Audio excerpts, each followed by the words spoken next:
Hello, babies and gentle beans. Welcome to another bedtime stories. So far, we have covered the Gorgon's Head, the Golden Touch, and A Paradise of Children. And today we will be reading The Three Golden Apples. So snuggle in. The kettle is full. Mugs are right there. There is always a corner of blanket if you need it. Hi, Charlie. And let's get ready to read The Three Golden Apples.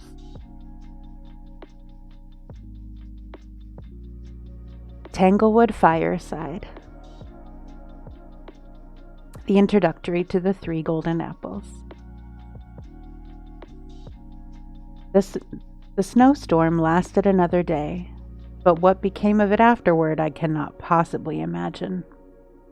At any rate, it entirely cleared away during the night, and when the sun rose the next morning, it shone brightly down, as bleak a tract of hill country there in Berkshire as could be seen anywhere in the world.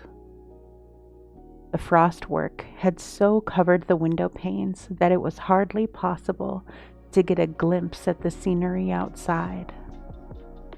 But while waiting for breakfast, the small populace of Tanglewood had scratched peepholes with their fingernails and saw with vast delight that, unless it were one or two bare patches on the precipitous hillside, or the gray effect of the snow intermingled with the black pine forest, all nature was as white as a sheet. How exceedingly pleasant! And to make it all the better, it was cold enough to nip one's nose off. If people have but life enough in them to bear it, there is nothing that so raises the spirits and makes the blood ripple and dance so nimbly, like a brook down on the slope of the hill, as bright as a bright hard frost. No sooner was breakfast over that the whole party, well muffled in furs and woolens, floundered forth into the midst of the snow. Well, what a day of frosty sport was this. Hang on one second, looks like I'm peeking. Bring me down a little. All right, we'll try that.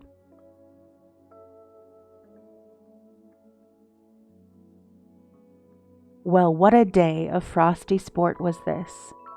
They slid downhill into the valley 100 times, nobody knows how far, and to make it all the merrier, upsetting their sleds and tumbling head over heels quite as often as they came safely to the bottom. And once Eustace Bright took Periwinkle, Sweet Fern, and Squash Blossom on the sledge with him, by way of ensuring safe passage, and down they went full speed. Hi, Vanna. Welcome in. My lovely child, it is late for you. But I am so glad you're here. But behold, halfway down and flung all 4 passengers into a heap. And on gathering themselves up, there was no little Squash Blossom to be found. Why, what could have become of the child? And while they were wandering and starting about, up startled Squash Blossom out of the snowbank with the reddest face you've ever seen, and looking as if a large scarlet flower had suddenly sprouted up midwinter. Then there was a great laugh. When they had all grown tired of sliding down the hill, Eustace set the children to digging a cave in the biggest snowdrift that they could find. Unluckily, just as it was completed, and how the party had squeezed themselves into the hollow, but down came the roof upon their heads and buried every soul of them alive. The next moment up popped all of the little heads out of the ruins, and the tall student's head in the midst of them, looking hoary and venerable with the snow dust that had gotten amongst his brown curls. And then, to punish Cousin Eustace for advising them to dig such a tumble-down cavern, the children attacked him in a body, and so bepelted him with snowballs that he was fain to take to his heels. So he ran away and went into the woods, and thence the margin of Shadow Brook, where he could hear the streamlet grumbling along under the great overhanging banks of snow and ice, which would scarcely let it see the light of day. There were adamantine icicles glittering all around its little cascades. Thence he strolled to the shore of the lake and beheld a white, untrodden plain before him, stretching from his own feet to the foot of Monument Mountain. And it being now almost sunset, Eustace thought that he had never beheld anything so fresh and beautiful as the scene. He was glad that the children were not with him, for their lively spirits and tumble-about activity would quite have chased away his higher and graver mood, so that he would have merely been at their mercy, as he had already been the whole day long, and would not have known the loveliness of the winter sunset among the hills. When the sun was fairly down, our friend Eustace went home to eat his supper. After the meal was over, he took himself to the study, with a purpose, I rather imagine, to write an ode or 2 or 3 sonnets of verses of some kind or another, in praise of the purple golden clouds which he had seen around the setting sun. But before he had hammered out the very first rhyme, the door opened, and Primrose and Periwinkle made their appearance. "Go away, children. I can't be troubled with you now," cried the student, looking over his shoulder with a pen between his fingers. "What in the world do you want here? I thought you were all in bed."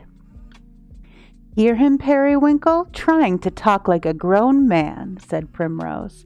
"And he seems to forget that I am now 13 years old, and may sit up almost as late as I please. But, Cousin Eustace, you must put off your airs and come with us to the drawing-room. The children have talked so much about your stories that my father wishes to hear one of them, in order to judge whether they are likely to do any mischief."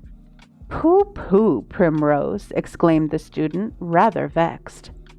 "I don't believe I can tell one of my stories in the presence of grown people. Besides, your father is a classical scholar.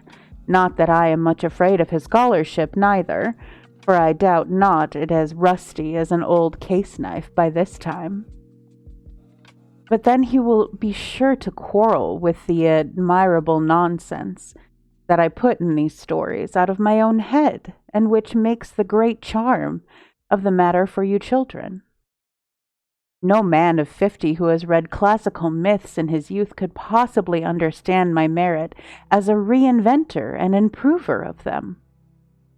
"All this may very be true," said Primrose, "but come you must. My father will not open his book, nor will Mamma open the piano till you have given us some of your nonsense, as you very correctly call it. So be a good boy, and come along." Whatever he might pretend, the student was rather glad than otherwise, on second thoughts, to catch at the opportunity of proving to Mr. Pringle what an excellent faculty he had in modernizing the myths of ancient times. Until 20 years of age, a young man may, indeed, be rather bashful about showing his poetry and prose, but for all that, he is pretty apt to think that they are very productions would place him at the tip-top of literature, if once they could be known. Accordingly, without much more resistance, Eustace suffered Primrose and Periwinkle to drag him into the drawing-room. It was a large, handsome apartment, with a semicircular window at one end, in the recesses of which stood a marble copy of Green-Nosed Angel and Child. On one side of the fireplace There were many shelves of books gravely but richly bound. The white light of the astral lamp and the red glow of the bright coal fire made the room brilliant and cheerful, and before the fire, in a deep armchair, sat Mr. Pringle, looking just fit to be seated in such a chair and in such a room. He was tall and quite a handsome gentleman with a bald brow, and was always so nicely dressed that even Eustace Bright never liked to enter his presence without at least pausing at the threshold to settle his shirt collar. But now, as Primrose had hold of one of his hands and Periwinkle the other, he was forced to make his appearance with a rough and tumble sort of look, as if he had been rolling all day in a snowbank. And so he had. We're going to take a sip of the tea while we wait for the next page to load. Welcome, welcome, my lovely ladies and gentle beans.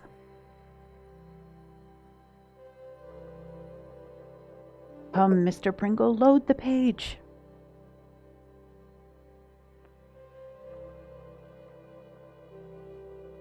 There we are. Mr. Pringle turned toward the student, benignly enough, but in a way that made him feel somehow uncombed and unbrushed, and how uncombed and unbrushed likewise were his mind and thoughts. "Eustace," said Mr. Pringle with a smile, "I find that you are producing a great sensation among the little public of Tanglewood by the exercise of your gifts of narrative. Primrose here, as the little folks choose to call her, and the rest of the children have been so loud in praise of your stories that Mrs. Pringle and myself are really curious to hear a specimen.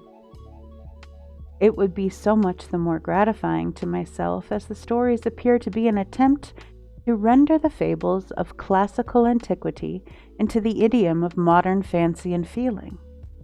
At least, so I judge from a few of the incidents which have come to me at second hand." "You are not exactly the auditor that I should have chosen, sir," observed the student, "for fantasies of this nature." "Possibly not," said Mr. Pringle. "I suspect, however, that a young author's most useful critic is precisely the one to whom he would be least apt to choose." "Thank you, my love. I will hydrate." It's wild cherry tea tonight. "Pray oblige me, therefore. Sympathy, methinks, should have some little share in the critic's qualifications," murmured Eustace Bright. "However, sir, if you will find patience, I will find stories. But be kind enough to remember that I am addressing myself to the imagination and sympathies of the children, and not your own." Accordingly, the student snatched hold of the first theme which presented itself. It was suggested by the plate of apples that he happened to spy on the mantelpiece.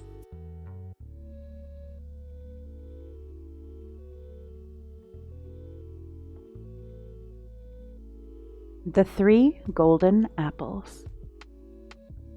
Did you ever hear of golden apples that grew in the garden of Hesperides? Ah, those are such apples as would bring a great price by the bushel, if any of them could be found growing in the orchards nowadays. But there is not, I suppose, a graft of that wonderful fruit on a single tree in the world wide. Not so much as a seed of those apples exists any longer. And even in the old, half-forgotten times, before the garden of Hesperides was overrun with weeds, a great many people doubted whether there could be real trees that bore apples of solid gold upon their branches. All had heard of them, but nobody remembered to have seen any. Children, nevertheless, used to listen open-mouthed to the stories of the golden apple tree, and resolved to discover it when they should be big enough. Adventurous young men who desired to do a braver thing than any of their fellows set out in quest of this fruit. Many of them returned no more. None of them brought back the apples. No wonder they found it impossible to gather them. It is said that there was a dragon beneath the tree, and 100 terrible heads, 50 which were always on the watch, while the other 50 slept.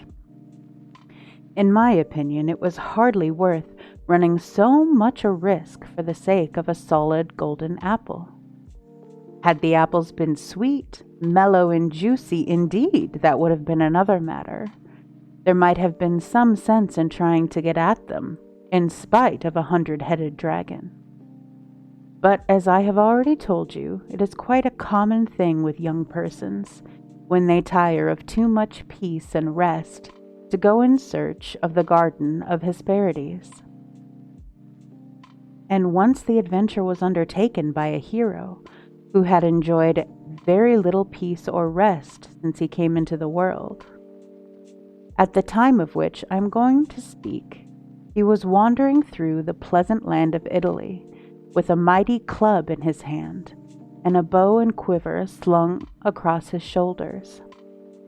He was wrapped in the skin of the biggest and fiercest lion that ever had been seen, and which he himself had killed. And though on the whole he was kind, generous, and noble, there was a good deal of the lion's fierceness in his heart. As he went on his way, he continually inquired whether that were the right road to the famous garden. But none of the country people knew anything about the matter, and many looked as if they would not have laughed at the question if the stranger had not carried such a very big club. So he journeyed on and on, still making the same inquiry, until at last he came to the brink of a river where some beautiful young women sat twining wreaths of flowers. "Can you tell me, pretty maidens," asked the stranger, "whether this is the right way to the Garden of Hesperides?" The young women had been having a fine time together, weaving flowers into wreaths and crowning one another's heads. And there seemed to be a kind of magic in the touch of their fingers that made the flowers more fresh and dewy, and brighter of hues and sweeter of fragrance while they played with them, than even when they had been growing on their native stems. But on hearing the stranger's question, they dropped all their flowers on the grass and gazed at him with astonishment. "The Garden of Hesperides!" cried one. "We thought mortals had been weary of seeking it after so many disappointments. And pray, adventurous traveler, what do you want there?" "A certain king, who is my cousin," replied he, "has ordered me to get him 3 of the golden apples." "Hi, Dee. Lovely to see you." "Most of the young men who go in quest of these apples," observed another of the damsels, "desire to obtain them for themselves, or to present them to some fair maiden who they love. Do you, then, love this king, your cousin, so very much?" "Perhaps not," replied the stranger, sighing. "He has often been severe and cruel to me, but it is my destiny to obey him." "And do you know," asked the damsel who had first spoken, "that a terrible dragon with 100 heads keeps watch under the golden apple tree?" "I know it well," answered the stranger calmly, "but from my cradle upward it has been my business and almost my pastime to deal with serpents and dragons." The young woman looked at his massive club and at the shaggy lion's skin which he wore, and likewise at his heroic limbs and figure, and they whispered to each other that the stranger appeared to be one who might reasonably expect to perform deeds far beyond the might of others. But then the dragon with 100 heads. What mortal could, even if he possessed 100 lives, could hope to escape the fangs of such a monster? So kind-hearted were the maidens that they could not bear to see this brave and handsome traveler attempt to devote what was so very dangerous, a prospect, to become a meal for the dragon's 100 ravenous mouths. "Go back," cried they all, "go back to your own home. Your mother, beholding you safe." A sip of tea while the page loads.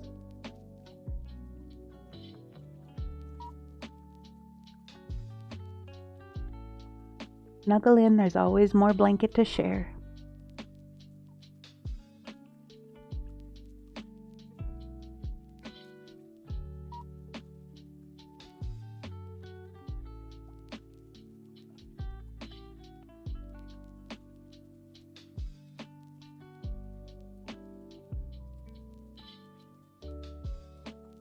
Your mother, beholding you safe and sound, will shed tears of joy. And what can she do more, should you win ever so great a victory? No matter for the golden apples, no matter for the king, your cruel cousin. We do not wish the dragon with 100 heads to eat you up. The stranger seemed to grow impatient at these remonstrances. He carelessly lifted his mighty club and let it fall upon the rock that lay half buried in the earth nearby. With the force of the idle blow, the rock was shattered into all to pieces. It cost the stranger no more effort to achieve this feat than the giant's strength for one of the young maidens to touch her sister's rosy cheek with a flower. "Do you not believe," he said, looking at the damsels with a smile, "that such a blow would have crushed one of the dragon's 100 heads?" Then he sat down on the grass and told them the story of his life, or as much as he could remember from the day when he was first cradled in a warrior's brazen shield. While he lay there, 2 immense serpents came gliding over the floor and opened their hideous jaws to devour him. And he, a baby of a few months old, had gripped one of the fierce snakes in each of his little fists and strangled them to death. When he was but a stripling, he had killed a huge lion, almost as big as the one whose vast shaggy hide here now he wore upon his shoulders. The next thing that he had done was to fight a battle with an ugly sort of monster called a hydra, which had no less than 9 heads with exceedingly sharp teeth in every one of them. "But the dragon of Hesperides, you know," observed one of the damsels, "has over 100 heads." "Nevertheless," replied the stranger, "I would rather fight 2 such dragons than a single hydra, for as fast as I cut off a head, 2 others grew in its place. And besides, there was one of the heads that could not possibly be killed, but kept biting as fiercely as ever long after it was cut off. So I was forced to bury it under a stone, where it is doubtless alive to this very day. But the hydra's body and its 8 other heads will never do any further mischief." The damsels, judging that the story was likely to last a good while, had been preparing a repast of bread and grapes, that the stranger might refresh himself in the intervals of his talk. They took pleasure in helping him to this simple food, and now and then one of them would put a sweet grape between her rosy lips, lest it should make him bashful not to eat alone. The traveler proceeded to tell how he had chased a very swift stag for a 12-month together without ever stopping to take a breath, and had at last caught it by the antlers and carried it home alive. And he had fought with a very odd race of people, half horses and half men, and had put them all to death from a sense of duty, in order that their ugly figures might never be seen any more. Besides all this, He took to himself a great credit for having cleaned out a stable. "Do you call it a wonderful exploit?" asked one of the young maidens with a smile. "Any clown in the country has done as much." "Had it been an ordinary stable," replied the stranger, "I should not have mentioned it. But it was so gigantic a task that it would have taken me all of my life to perform it, had I not luckily thought of turning the channel of a river through the stable door, and did the business in a very short time." Seeing how earnestly his fair auditors listened, he next told them about how he had shot some monstrous birds, and had caught a wild bull alive and let him go again, and that he had tamed a number of very wild horses, and had conquered Hippolyta, the warlike queen of the Amazons. He mentioned likewise that he had taken off Hippolyta's enchanted girdle and given it to the daughter of his cousin the king. "Was it the girdle of Venus?" inquired the prettiest of the maidens, "which makes women beautiful?" "No," answered the stranger. "It was formerly the sword belt of Mars, and it can only make the wearer valiant and courageous." "An old sword belt!" cried the damsel, tossing her head. "Then I should not care about having it."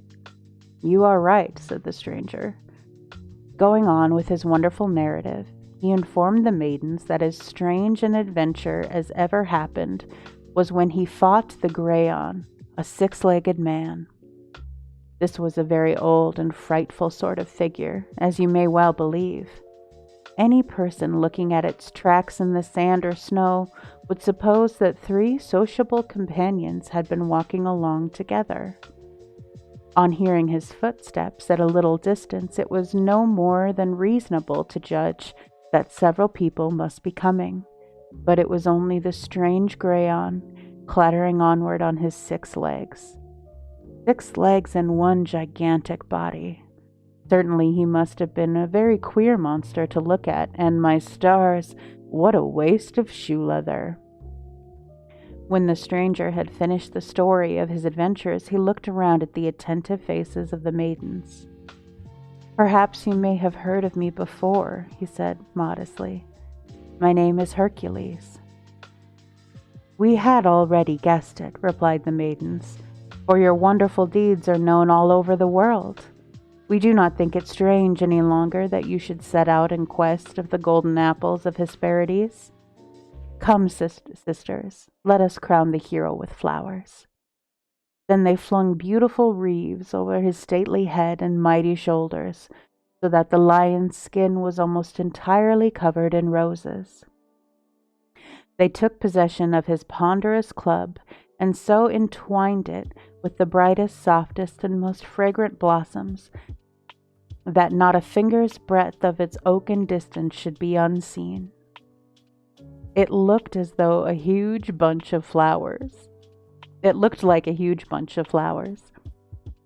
Lastly, they joined hands and danced around him, chanting words which became poetry in their own accord and grew into a choral song in honor of the illustrious Hercules. And Hercules was rejoiced, as any other hero would have been, to know that these fair young girls had heard of the valiant deeds which it had cost him so much toil and danger to achieve. But still he was not satisfied. He could not think of what he had already done, that what he had already done was worthy of so much honor, while there remained any bold or difficult adventure to be undertaken. "Dear maidens," he said when they paused to take breath, "now that you know my name, will you not tell me how I am to reach the garden of Hesperides?" "Ah, must you go so soon?" they exclaimed. "You that have performed so many wonders and spent such a toilsome life, you cannot content yourself and repose a little while next to the margin of this peaceful river?" Hercules shook his head. "I must depart now," said he. "We will then give you the best directions we can," replied the damsels. "You must go to the seashore and find out the Old One, and compel him to inform you where the golden apples are to be found." "The old one," repeated Hercules, laughing at the name. "And pray, who may the old one be?" "Why, the old man of the sea, to be sure," answered one of the damsels. "He has 50 daughters, to whom some people call very beautiful, but we do not think it proper to be acquainted with them, because they have sea-green hair, and taper away like fishes. You must talk to the old man of the sea. He is a seafaring person, and knows all about the Garden of Hesperides, for it is situated in an island, for which he is often in the habit of visiting." Hercules then asked whereabouts the old one was most likely to be met with. When the damsels informed him, he thanked them for their kindness, for the bread and grapes with which he had been fed, for the lovely flowers with which they had crowned him, and the songs and dances wherewith they had done him honor. And he thanked them most of all for telling him the right way, and immediately set forth upon his journey. But before he was out of hearing, one of the maidens called after him. "Keep fast hold of the old one when you catch him," cried she, smiling and lifting her finger to make the caution more impressive. "Do not be astonished at anything that may happen. Only hold him fast, and he will tell you what you wish to know." Hercules thanked her and pursued his way, while the maidens resumed their pleasant labor of making flower wreaths. They talked about the hero long after he was gone. "We will crown him with the loveliest of our garlands," said they, "when he returns hither with the 3 golden apples after slaying the dragon with 100 heads." Meanwhile, Hercules traveled constantly onward over the hill and dale and through the solitary woods. Sometimes he swung his club aloft and splintered a mighty oak with a downright blow. His mind was so full of giants and monsters with whom it was the business of his life to fight, that perhaps he mistook a great tree for a giant or a monster. And so eager was Hercules to achieve what he had undertaken that he almost regretted to have spent so much time with the damsels, wasting idle breath upon the story of his adventures. But thus it always is with persons who are destined to perform great things. What they have already done seems less than nothing. What they have taken in a hand to do with seems worth toil, danger, and life itself.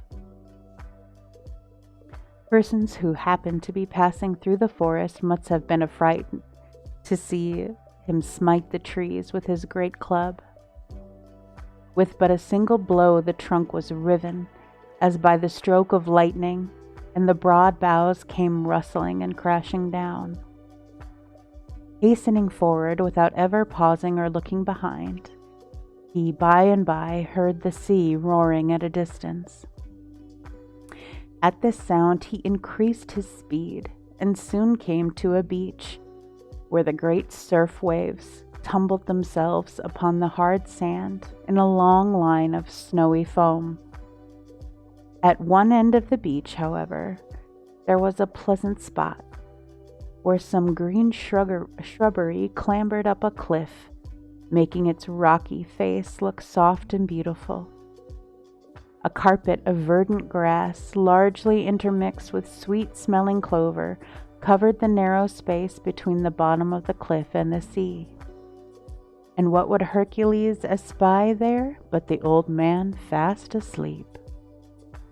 But was it really and truly an old man? Certainly at first sight. A sip of tea while the page loads.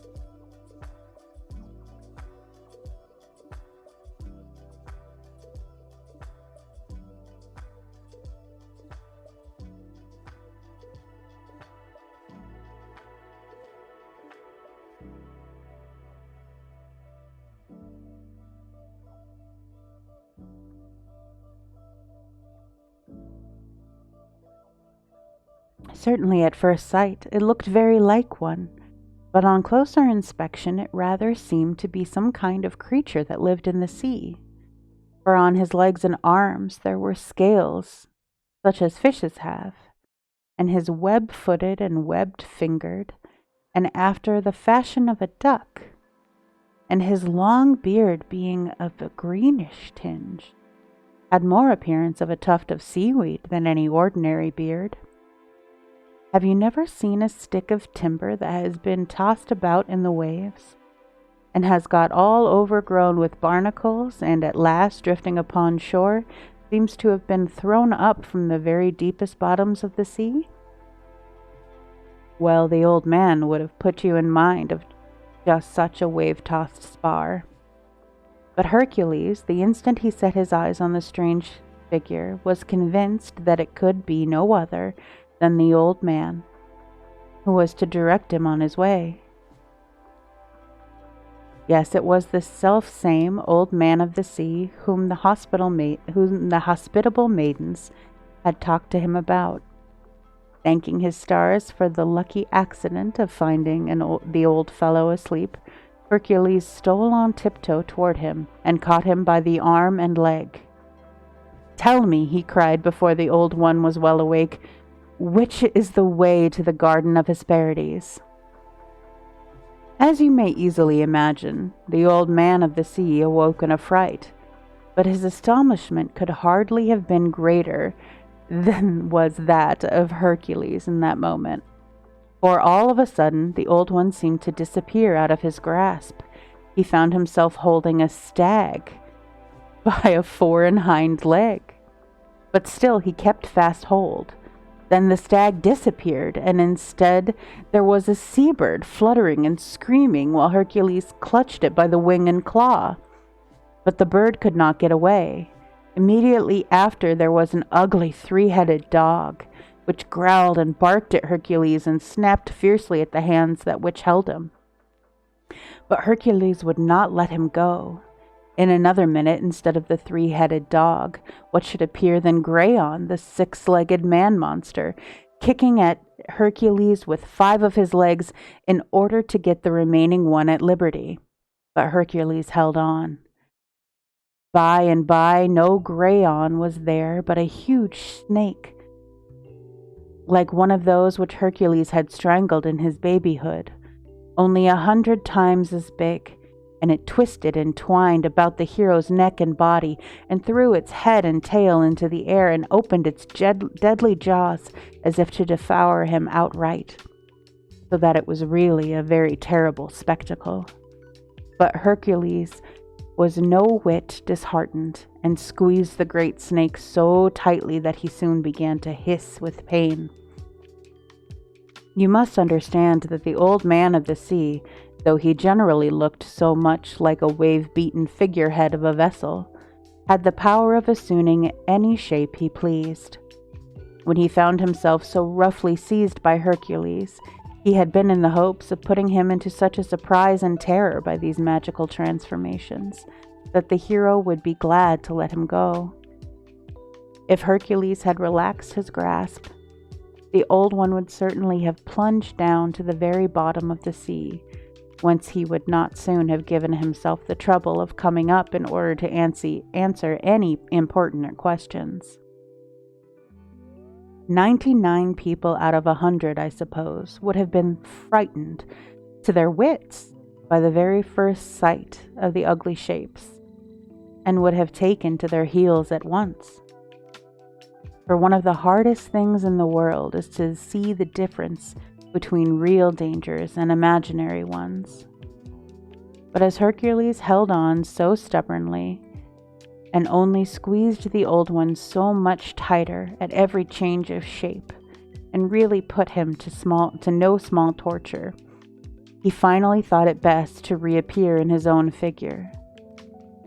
So there he was again, a fishy, scaly, web-footed sort of person, with something like a tuft of seaweed at his chin. "Pray, what do you want with me?" cried the old one, as soon as he could take a breath, for it was quite a tiresome affair to go through so many false shapes. Why do you squeeze me so hard? Let me go at this moment, or I shall begin to consider you an extremely uncivil person."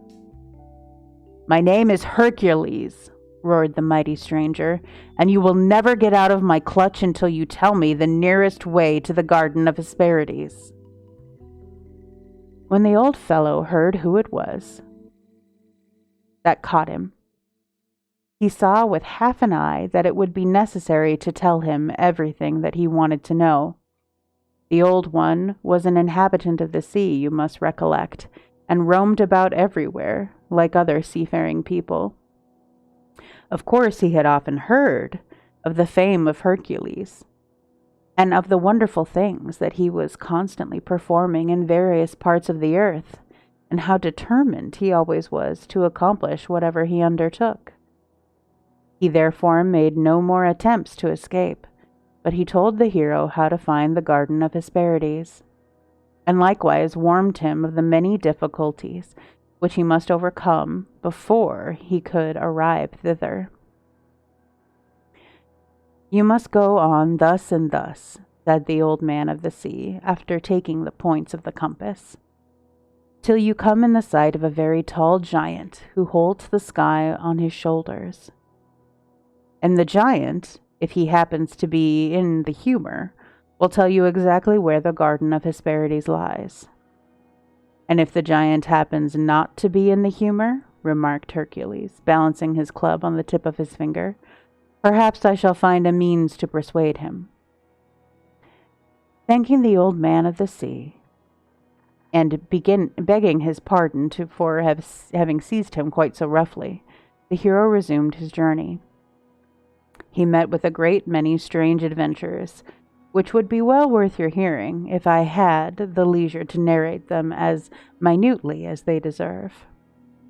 It was in this journey, if I mistake not, that he encountered a prodigious giant, who was so wonderfully contrived by nature that every time he touched the earth, he became 10 times as strong as ever he had been before. His name was Anetius.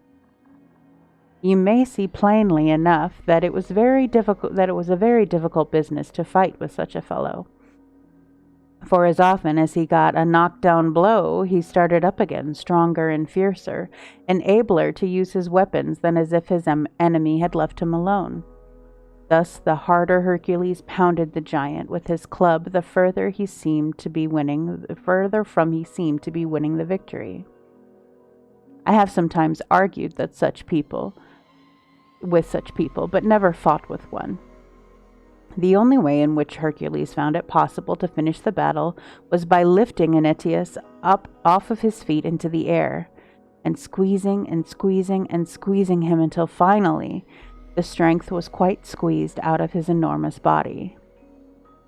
When this affair had finished, Hercules continued his travels and went to the land of Egypt, where he was taken prisoner and would have been put to death if he had not slain the king of the country and made his escape.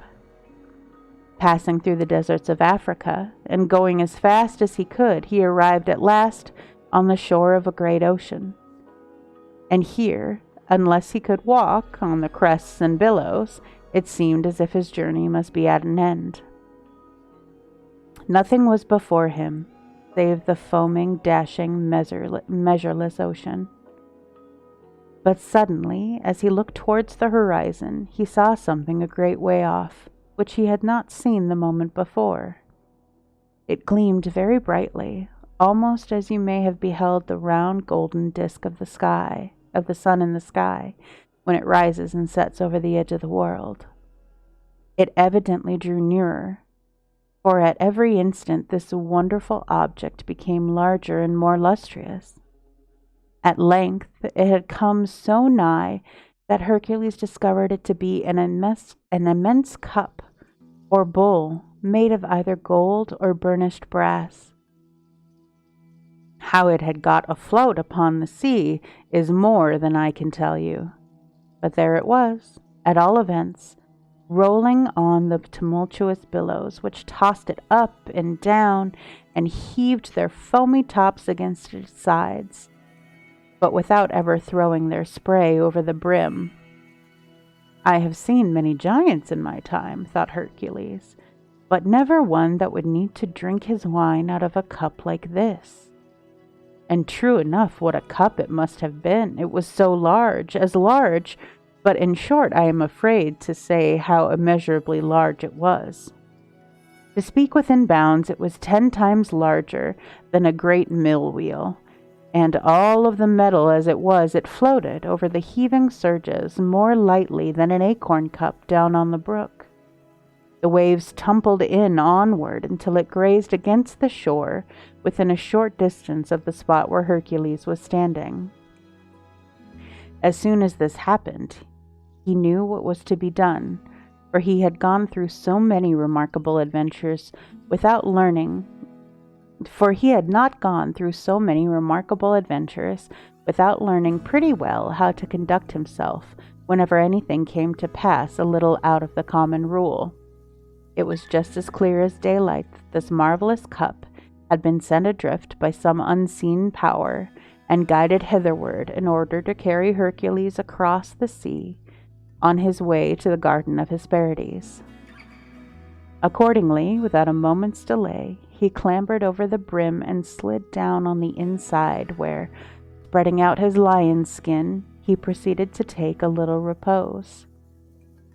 He had scarcely rested until now, since he had bade farewell to the damsels on the margin of the river. The waves dashed with a pleasant ringing, sounding against the cup.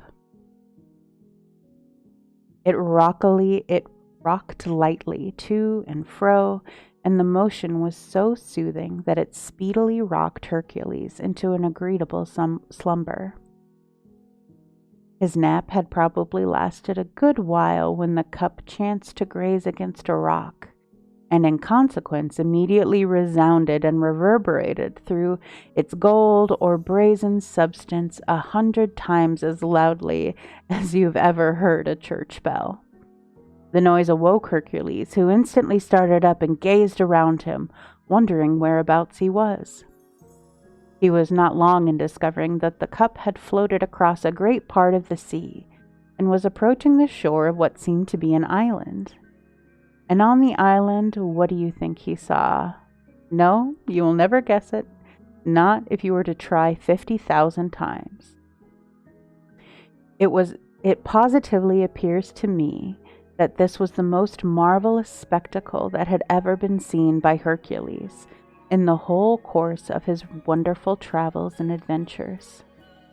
It was a greater marvel than the Hydra with its 9 heads, which kept growing twice as fast as they were cut off, greater than the 6-legged man-monster, and greater than Attius, greater than anything that was ever beheld by anyone before or since the days of Hercules, or anything that remains to be beheld by travelers in all the time to come.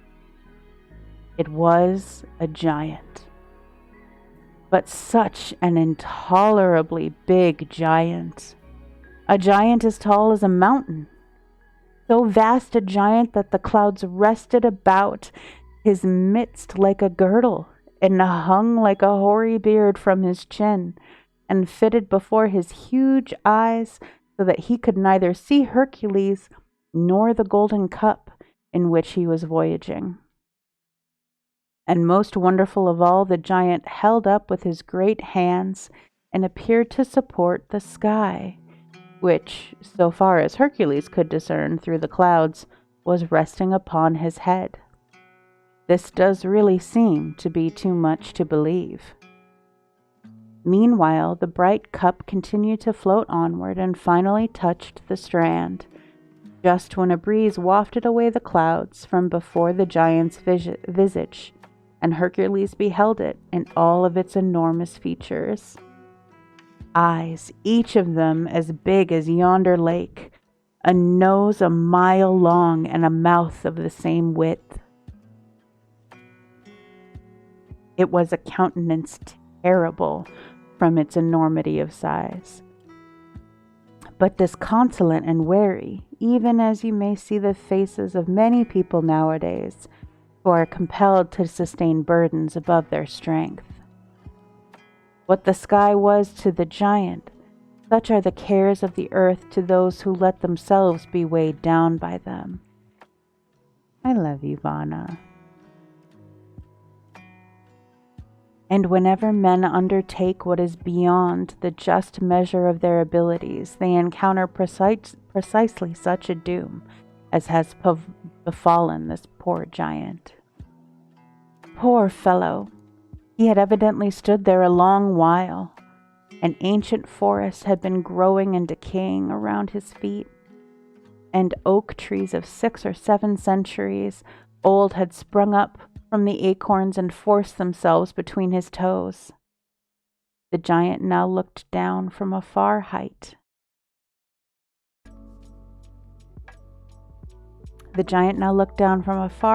Of his great eyes, and perceiving Hercules, roared out in a voice that resembled thunder proceeding out of the cloud that had just flitted away from his face. "Who are you down at my feet there? And whence do you come in that little cup?" "I am Hercules," thundered back the hero, in a voice pretty nearly or as quite as loud as the giant's own. "And I am seeking for the Garden of Hesperides." "Ho, ho, ho!" roared the giant in a fit of immense laughter. "That is a wise adventure, truly." "And why not?" cried Hercules, getting a little angry at the giant's mirth. "Do you think I am afraid of a dragon with 100 heads?" Just at this time, while they were talking together, some black clouds gathered about the giant's middle and burst into a tremendous storm of thunder and lightning, causing such a pother that Hercules found it impossible to distinguish a word. Only the giant's immeasurable legs were to be seen, standing up into the obscurity of the tempest, and now and then a momentary glimpse of his whole figure mantled in the volume of the mist. He seemed to be speaking most of the time, but his big, deep, rough voice chimed in with the reverberations of the thunderclaps and rolled away over the hills like them. Thus, by talking out of season, the foolish giant expended an incalculable quantity of breath to no purpose, for the thunder spoke quite unintelligibly as he.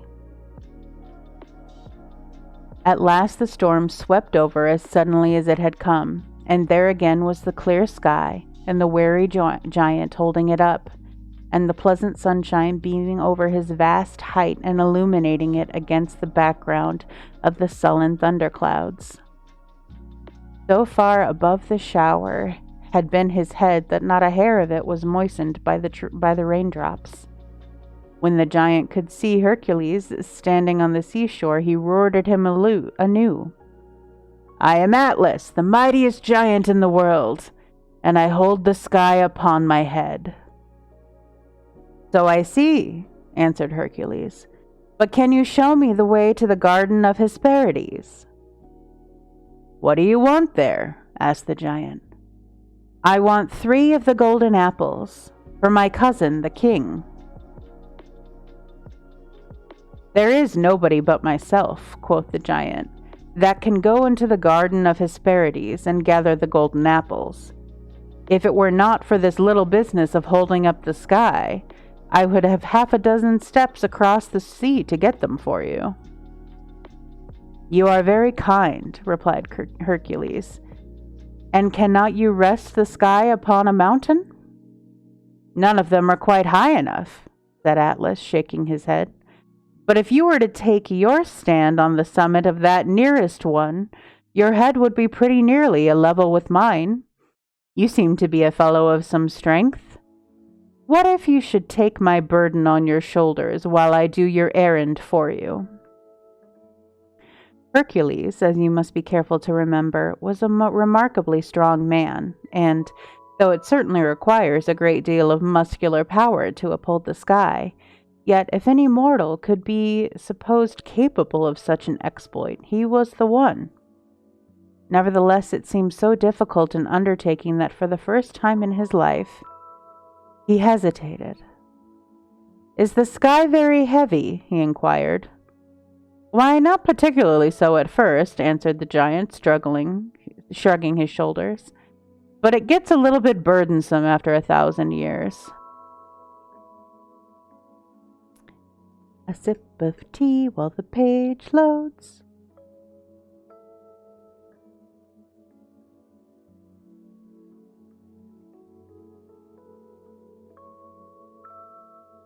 Remember to hydrate, everyone.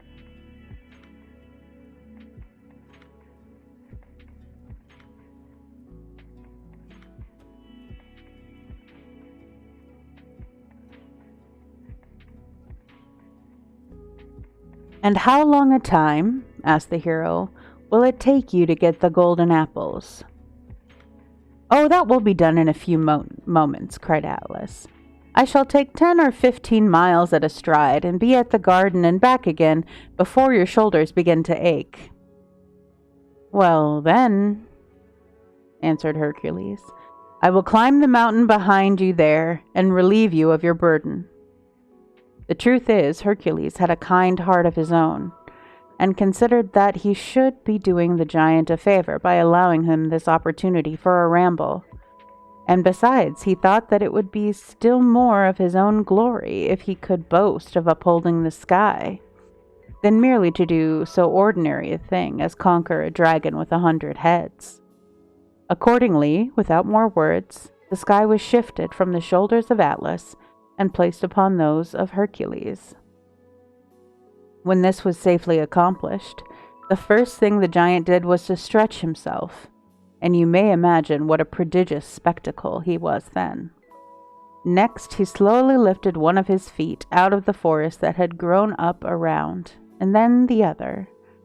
Then all at once he began to caper and leap and dance for joy at his freedom, flinging himself nobody knows how high into the air and floundering down with a shock that made the earth tremble. Then he laughed, ho ho ho, with a thunderous roar that was echoed from the mountains far and near, as if they and the giant had been so many rejoicing brothers. When his joy had a little subsided, he stepped to the sea, 10 miles at the first stride, which brought him mid-leg deep.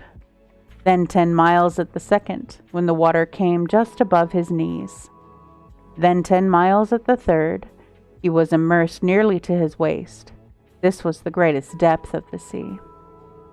Hercules watched the giant as he still went onward, for it was really a wonderful sight, this immense human form, more than 30 miles off, half hidden in the ocean, but with his upper half as tall and misty and blue as the distant mountain.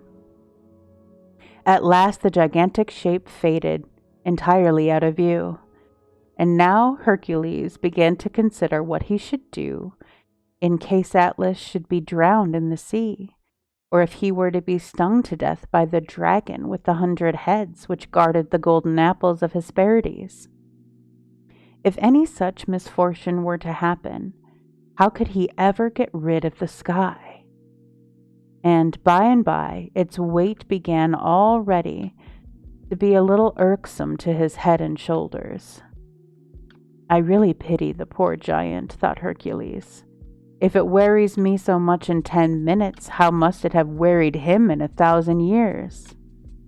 Oh, my sweet little people, you have no idea what a weight there was in that same blue sky which looks so soft and aerial above our heads. And there, too, was the bluster of wind and the chilly and watery clouds and the blazing sun all taking turns to make Hercules uncomfortable. He began to be afraid that the giant would never come back.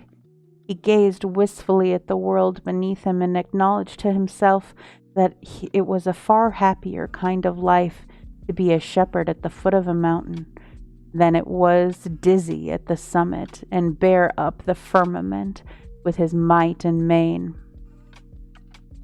For of course, as you will easily understand, Hercules had an immense responsibility on his mind, as well as the weight on his head and shoulders. Why, if he did not stand perfectly still and keep the sky immovable, the sun would perhaps be put ajar, Or after nightfall, a great many of the stars might be loosened from their places and shower down like fiery rain upon the people's heads. And how ashamed would the hero be if, owing to his unsteadiness beneath its weight, the sky should crack and show a great fissure quite across it. I know not how long it was before, to his unspeakable joy, he beheld the huge shape of the giant, like a cloud, on the far-off edge of the sea. At his nearer approach, Atlas held up a hand in which Hercules could perceive 3 magnificent golden apples, as big as pumpkins, all hanging from one branch. "I am glad to see you again," shouted Hercules when the giant was within hearing. "So you have got the golden apples?" "Certainly, certainly," answered Atlas, "and very fair apples they are. I took the finest that grew on the tree, I assure you. Ah, it is a beautiful spot, that garden of Hesperides. Yes, and the dragon with 100 heads is a sight worth any man's seeing. After all, you had better have gone for the apples yourself." "No matter," replied Hercules. "You have had a pleasant ramble, and have done the business as well as I could. I heartily thank you for your trouble. And now, as I have a long way to go, I am rather in haste, as the king, my cousin, is anxious to receive the golden apples. Will you be kind enough to take the sky off my shoulders again?" "Why, as to that," said the giant, chucking the golden apples into the air 20 miles high, or thereabouts, catching them as they came down. "As to that, my good friend, I consider you a little unreasonable. Cannot I carry the golden apples to your king, to the cousin, much quicker than you could?" "As His Majesty is in such a hurry to get them, I promise you to take my longest strides, and besides, I have no fancy for burdening myself with the sky just now." Here Hercules grew impatient, and gave a great shrug of his shoulders. It being now twilight, you might have seen 2 or 3 stars tumble out of their places. Everybody on earth looked upward in affright, thinking that the sky may be going to fall next. "Oh, that will never do!" cried Atlas with a great roar of laughter. "I have not let fall so many stars within the last 5 centuries. By the time you have stood there as long as I did, you will begin to learn patience." "What?" shouted Hercules, very wrathfully. "Do you intend to make me bear this burden forever?" "We will see about that one of these days," answered the giant. "At all events, you ought not to complain if you have to bear it the next 100 years, or perhaps the next 1,000. I bore it a good while longer in spite of the backache. Well then, after 1,000 years, if I happen to feel in the mood, you may possibly shift about again. You are certainly a very strong man, and can never have a better opportunity to prove it. Posterity will talk of you, I warrant it." "Psh! A fig for its talk," cried Hercules, with another hitch of his shoulders. "Just take the sky upon your head one instant, will you? I want to make a cushion of my lion's skin for my weight to rest upon. It really chafes me, and will cause unnecessary inconvenience in so many centuries I am to stand here."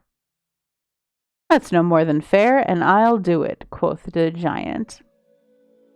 For he had no unkind feeling towards Hercules, and was merely acting with a too selfish consideration for his own ease. "For just 5 minutes, then, I'll take back the sky. Only 5 minutes, recollect. I have no idea of spending another 1,000 years as I have spent the last. Variety is the spice of life, say I." Ah, the thick-witted old rogue of a giant! He threw down the golden apples, and received back the sky from the head and shoulders, and Hercules upon his own, where it rightly belonged. And Hercules picked up the 3 golden apples that were as big or bigger than pumpkins. A sip of tea.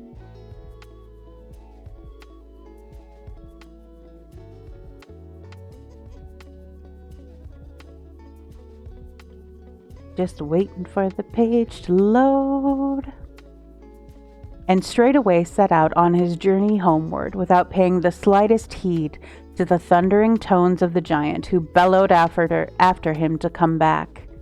Another forest sprang up around his feet and grew ancient there, and again might be seen oak trees of 6 or 7 centuries old that had been waxed thus aged betwixt his enormous toes. And there stands the giant to this day, or at any rate there stands a mountain as tall as he which bears his name. And when the thunder rumbles about it at its summit, we may imagine it to be the voice of giant Atlas bellowing after Hercules. Tanglewood Fireside, after the story. "Cousin Eustace," demanded Sweet Fern, who had been sitting at the storyteller's feet with his mouth wide open, "exactly how tall was the giant?" "Oh, Sweet Fern, cried the student. "Do you think I was there to measure him with a yardstick? Well, if you must know to a hair's breadth, I suppose he might be from 3 to 15 miles straight upward, and that he might have seated himself on Tectonic.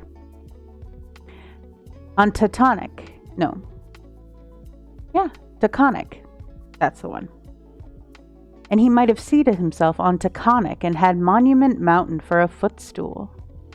"Dear me," said the good little boy, with a contented sort of grunt. "That was a giant, sure enough. And how long was his little finger?" "As long as from Tanglewood to the lake," said Eustace. "Sure enough, that was a giant," repeated Sweet Fern, in an ecstasy at the precision of these measurements. "And how broad, I wonder, were the shoulders of Hercules?" "That is what I have never been able to find out," answered the student. "But I think they must have been a great deal broader than mine, or than your father's, or almost any other shoulders which one sees nowadays." "I wish," whispered Sweet Fern, with his mouth close to the student's ear, "that you would tell me how big were some of the oak trees that grew between the giant's toes." "They were bigger," said Eustace, "than the great chestnut tree which stands upon Captain Smith's house." "Eustace," remarked Mr. Pringle, after some deliberation, "I find it impossible to express such an opinion of this story as will be likely to gratify in the smallest degree of your pride of authorship. Pray let me advise you never more to meddle with a classical myth. Your imagination is altogether Gothic, and will inevitably Gothicize everything that you touch. The effect is like bedaubing a marble statue with paint. This giant, now! How can you have ventured to thrust this huge, disproportionate mass among the seemingly outlines of the Grecian fable, the tendency of which is to reduce even the extravagant within the limits of pervading elegance?" "I described the giant as he appeared to me," replied the student, rather piqued. "And, sir, if you would only bring to your mind such a relation with these fables as is necessary in order to remodel them, you would see at once that an old Greek had no more exclusive a right to them than a modern Yankee has. They are a common property of the world, and of all time. The ancient poets remodeled them at measure and held them plastic in their hands. And why should you not be plastic in my hands as well? And why should they not be plastic in my hands as well?" Mr. Pringle could not forbear a smile. "And besides," continued Eustace, "the monument you put any warmth in my heart, any passion or affection, any human or divine morality, into a classic mold, you make it quite another thing from what it was before. My own opinion is that the Greeks, by taking possession of these legends, which were the immemorial birthright of mankind, and putting them into shapes of indestructible beauty indeed, but cold and heartless, have done all subsequent ages an incalculable injury." "Which you doubtless were born to remedy," said Mr. Pringle, laughing outright. Well, well, go on, but take my advice and never put any of your travesties on paper. And as your next effort, what if you should try a hand on some one of legends, maybe of Apollo? Ah, sir, you propose it as an impossibility, observed the student after a moment's meditation. And to be sure, at first thought, the idea of Gothic Apollo strikes one rather ludicrously. But I will turn over your suggestion in my mind, and do not quite despair of success. During the above discussion, the children, who understood not a word of it, had grown very sleepy and were now sent off to bed.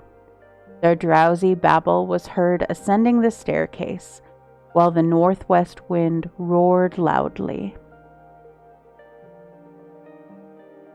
Another sip of tea, while we wait for the last page.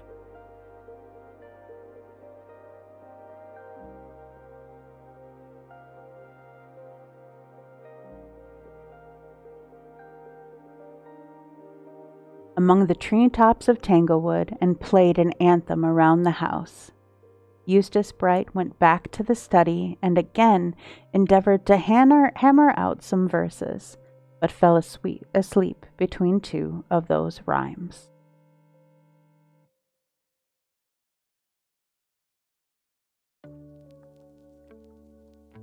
Well, that is the end of the story for tonight, my loves.